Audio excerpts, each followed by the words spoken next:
പ്രായം ഒരു 50 വയസ്സിന് മുകളിലേക്കൊക്കെ കിടക്കുമ്പോൾ ഹൃദയാരോഗ്യം സംരക്ഷിക്കാൻ വെറുതെ നടക്കുകയോ ഓടുകയോ ചെയ്താൽ മാത്രം പോരാ എന്നുള്ളതും മറിച്ച് അത്ലറ്റുകളൊക്കെ ചെയ്യുന്ന പ്ലയോമെട്രിക്സ് അഥവാ ജമ്പ് ട്രെയിനിങ് വ്യായാമങ്ങൾ ശാസ്ത്രീയമായ അളവിൽ ശീലിച്ചാൽ മാത്രമേ നിങ്ങളുടെ രക്തധമനികളുടെ വാർദ്ധക്യത്തെ തടയുവാനും ഹൃദ്രോഗ സാധ്യത കുറയ്ക്കാനും സാധിക്കുകയുള്ളൂ എന്നുള്ള കാര്യം ആരെങ്കിലും നിങ്ങൾക്ക് പറഞ്ഞു തന്നിട്ടുണ്ടോ? പ്രായം കൂടുമ്പോൾ നമ്മുടെ ഹൃദയപേശികൾക്കും രക്തധമനികൾക്കും ഉണ്ടാകുന്ന ഒരു കാഠിന്യമുണ്ട്, സ്റ്റിഫ്നെസ്. അതിൽ നിന്ന് തിരിച്ചു പോകാനും മാംസപേശികളുടെ ഈ ഒരു സ്ഫോടനാത്മകമായ ശക്തി നിലനിർത്തുന്ന ഫാസ്റ്റ് ട്വിച്ചിങ് മസിൽ നാരുകളെ ഉണർത്താനും പ്ലയോമെട്രിക്സ് എങ്ങനെയാണ് സഹായിക്കുന്നത്? പ്രായമുള്ളവർക്കൊക്കെ തന്നെ അവരുടെ വീട്ടുപറമ്പിലോ ജിമ്മിലോ ഒക്കെ വെച്ചിട്ട് സുരക്ഷിതമായിട്ട് ഈ പ്ലയോമെട്രിക് എക്സർസൈസുകൾ എങ്ങനെയാണ് ചെയ്യാൻ സാധിക്കുക എന്നുള്ളത് നമുക്ക് നോക്കിയാലോ. ഭൂരിപക്ഷം ആളുകളും കരുതുന്നത് പ്രായമാകുമ്പോൾ ഓടാനോ ചാടാനോ പാടില്ല, അത് ജോയിന്റുകൾക്കും ഹൃദയത്തിനൊക്കെ ദോഷം ചെയ്യുമെന്നാണ്. എന്നാൽ പ്രായമാകുമ്പോൾ ഹൃദയത്തിന് വരുന്ന ഡയാസ്റ്റോളിക് ഹാർട്ട് ഫെയിലിയർ എന്ന അവസ്ഥ ഹൃദയ മാംസപേശികളുടെ വലിപ്പം കുറഞ്ഞുകൊണ്ടല്ല, മറിച്ച് രക്തധമനികളുടെ ഇലാസ്തികതയൊക്കെ നഷ്ടപ്പെട്ട് കട്ടിയാവുന്നത് കൊണ്ട് കൂടിയാണ്. വെറുതെ പതുക്കെ നടക്കുന്നതുകൊണ്ട് മാത്രം ഈ കാഠിന്യം മാറില്ല. ശരീരത്തിലെ മാംസപേശികൾ പെട്ടെന്ന് സങ്കോചിക്കുകയും വികസിക്കുകയും ചെയ്യുന്ന പ്ലയോമെട്രിക് വ്യായാമങ്ങൾ ചെയ്യുമ്പോൾ മാത്രമേ ഹൃദയത്തിനും രക്തധമനികൾക്കും ആ ഒരു പഴയ ഇലാസ്തികത തിരിച്ചു കിട്ടുള്ളൂ. ഇതിനായിട്ട് നിങ്ങൾ ചെയ്യേണ്ടത് ആഴ്ചയിൽ 2 തവണയെങ്കിലും ഞാൻ ഈ വീഡിയോയിൽ പറഞ്ഞു തരാൻ പോകുന്ന പ്ലയോമെട്രിക് വ്യായാമങ്ങൾ തുടങ്ങുക എന്നുള്ളതാണ്. നമ്മുടെ മസിലുകൾ കഠിനമായി വലിഞ്ഞ് പെട്ടെന്ന് ചുരുങ്ങുമ്പോൾ അത് ശരീരത്തിലെ വലിയ രക്തധമനികളിലേക്ക് വൻതോതിൽ രക്തം ഇരച്ചു കയറാൻ ഹൃദയത്തെ നിർബന്ധിപ്പിക്കുന്നുണ്ട്. ഇത് കാരണം രക്തധമനികളുടെ ഭിത്തികളിൽ ഒരു സ്ട്രെസ് ഉണ്ടാവുന്നു. ഇതുവഴി രക്തധമനികൾ വികസിപ്പിക്കുന്ന നൈട്രിക് ഓക്സൈഡ് വൻതോതിൽ ഉണ്ടാവുകയാണ്. ഇനി പ്ലയോമെട്രിക് വ്യായാമങ്ങൾ എങ്ങനെ ചെയ്യാന്നുള്ളത് നോക്കാം. ഇതിൽ ആദ്യത്തേത് ആംഗിൾ ഹോപ്പ് എന്ന് പറയും. നിലത്ത് നിന്ന് വെറും 2 ഇഞ്ച് മാത്രം ഉയരത്തിൽ ചാടുന്ന ഒരു എക്സർസൈസ് ആണ് ആംഗിൾ ഹോപ്പ്. മറ്റൊരു പ്ലയോമെട്രിക് എക്സർസൈസ് ആണ് ചുവരിൽ കൈവച്ച് പെട്ടെന്ന് പുഷപ്പ് ചെയ്യുന്ന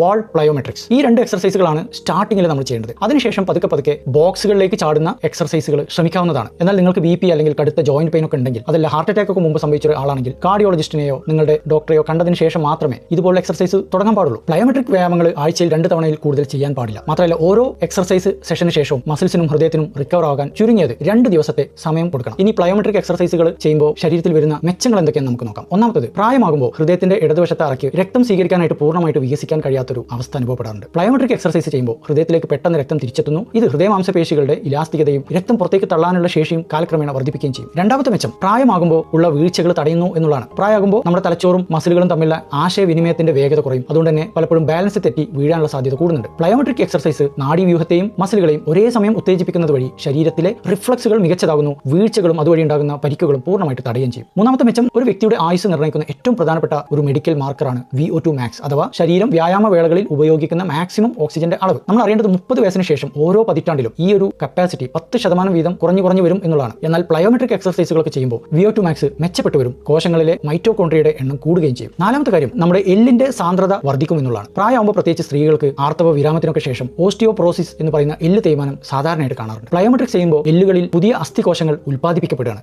ഇത് എല്ലിന്റെ കരുത്ത് വർദ്ധിപ്പിക്കുകയാണ്. നമ്മൾ ശ്രദ്ധിക്കേണ്ട ഒരു പ്രത്യേക കാര്യം, പ്ലയോമെട്രിക് എക്സർസൈസുകൾ എല്ലാവർക്കും പറഞ്ഞിട്ടുള്ളതല്ല. പലതരത്തിലുള്ള അസുഖങ്ങളുള്ളവർ, നല്ല ആരോഗ്യക്കുറവുള്ളവർ, അതല്ലെങ്കിൽ എക്സർസൈസ് ചെയ്യുന്ന സമയത്ത് നെഞ്ചിലൊക്കെ അസ്വസ്ഥത വരുന്നവർ, ഇവരൊന്നും ഇതുപോലുള്ള എക്സർസൈസുകൾ ഒരു ഡോക്ടറുടെ നിർദ്ദേശം ഇല്ലാതെ ഒരിക്കലും ചെയ്യാൻ പാടില്ല.